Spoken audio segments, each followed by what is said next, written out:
বাংলাদেশ জাতীয় দল যেভাবে এখন খেলছে তারা জনগণকে বিশ্বাস জাগিয়ে দিয়েছে। বিগত অ্যাওয়ার্ডস নাইটে এএফসির কাছে গ্রাস রুটস ফুটবলে ব্রঞ্জ অ্যাওয়ার্ডটা পেয়েছিল।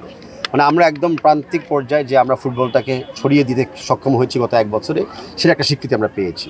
তো সেটার ধারাবাহিকভাবে হলো যে আমরা বিভিন্ন চরে, বিভিন্ন ব্যাকওয়ার্ড গ্রামগুলোতে বা যেখানে কোনো অবকাঠামো নেই সেই সব জায়গায় আমরা যাব যেন খেলাটাকে ছড়িয়ে দিতে পারি।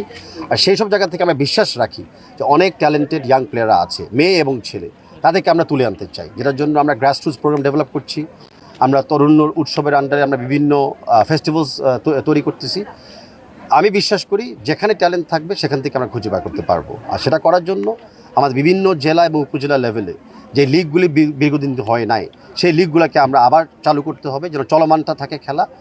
আর সেম টাইমে স্কুল টুর্নামেন্টটা, ইন্টার স্কুল টুর্নামেন্টটা বিভিন্ন গ্রাম পর্যায়ে যেন সেটা যেন চলমান থাকে। এটা মানে না যে আমাদের সব জায়গায় মানে চ্যাম্পিয়ন খুঁজতে হবে, আর আমরা খেলাটাকে চালু রাখতে চাই অ্যান্ড কম্পিটিশনটাকে চালু রাখতে। যে ম্যাচটা হচ্ছে ভারত এগেনস্টে, এটা আমাদের জন্য খুবই একটা ইম্পর্টেন্ট ম্যাচ, কারণ আমরা এই মুহূর্তে পয়েন্ট তালিকাতে আমরা চাচ্ছি অ্যাটলিস্ট দ্বিতীয় স্থানে শেষ করতে আমাদের গ্রুপে।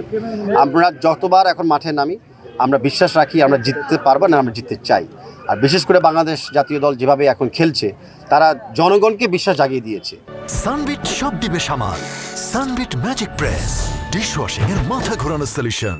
যে বাংলাদেশ একটা winning team and high scoring team, ইনশাল্লাহ সেটির প্রতিফলন আগামীতে মাঠে গড়াবে।